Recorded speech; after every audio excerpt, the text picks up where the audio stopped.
Hi guys, જય દ્વારકાધીશ. તો આજ તો સવાર પડતા આપણે વ્લોગ નહોતો બનાવ્યો, પણ સાંજે વનરાજને ટીપા પીવડાવવા જવાના હતા તો વ્લોગ ચાલુ કરી દીધો આપણે. અને અહીંયા વનરાજને અમે લોકો બધાય વનરાજને ટીપા પીવડાવવા જતા હતા.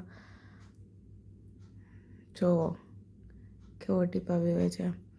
અને ત્યાંથી નીકળીને પછી વિચારતા હતા કે ક્યાં જવું, મૂવી જોવા જવું કે મોલમાં જવું કે પછી બહાર જમવા વયું જવું. તો જોતામાં નક્કી કરતા હતા ભઈલો અને ભાભીનું ને મમ્મીને અમે લોકો બધા ગયા હતા. પણ નક્કી કરતાં જ રાત પડી ગઈ તો હવે વિચાર્યું કે ડાયરેક્ટ જમવા જ વયા જાય.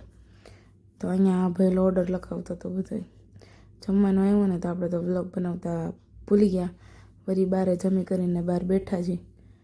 જો ભાભીના હાથમાં વાગ્યું છે થોડું ઘણું, એમને ચાકુ વાગી ગયું છે હાથમાં. તો આવો હતો આજનો દિવસ. વળી પાછા કાલે મળ્યા બીજા વ્લોગમાં.